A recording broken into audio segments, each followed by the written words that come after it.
అందరూ ఊహించింది తెలుగుదేశం పార్టీ అధికారంలోకి వచ్చిన తర్వాత రాష్ట్ర అభివృద్ధి పైన దృష్టి సారించాలని.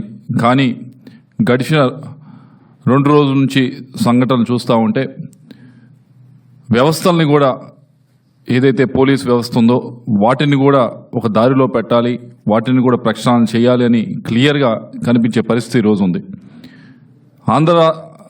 ఆంధ్రప్రదేశ్ పోలీసు చాలా గొప్ప ఆఫీసర్స్ని ఈ రాష్ట్రంలో ఉన్నారు, ఇదివరకు కూడా ఉండేవారు.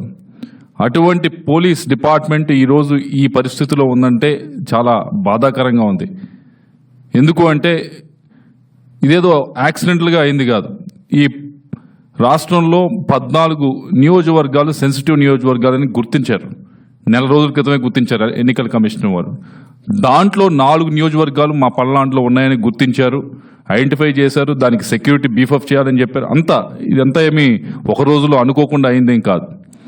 అయినా కూడా ఇంత ప్రయర్ వార్నింగ్ ఉన్నా కూడా, అలాగే నేను మెంబర్ ఆఫ్ పార్లమెంట్గా ఉండి, నేను అభ్యర్థిగా ఉండి నేను వెళ్ళి ఇదిగోండి ఇది సెన్సిటివ్ విలేజెస్ మా వైపు నుంచి మేము లిస్ట్ చేస్తూ ఉన్నాం, అలాగే అవతల పార్టీ వారి దగ్గర కూడా లిస్ట్ తీసుకుని అట్లీస్ట్ ఈ సెన్సిటివ్ విలేజెస్ ఏ ఉన్నాయో, సెన్సిటివ్ బూత్స్ ఏదో ఉన్నాయో వీటి దగ్గర మ్యాక్సిమం పెట్టండి అని చెప్పి, ఫోర్సెస్ పెట్టండి అని చెప్పి అడగడం జరిగింది.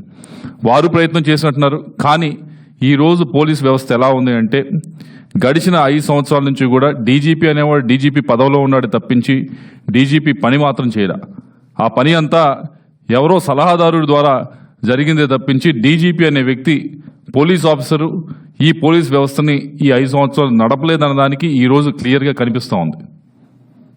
పైనుంచి కింద దాకా పూర్తిగా వ్యవస్థ అంతా కుళ్ళిపోయడం ఈరోజు చూస్తూ ఉన్నాం.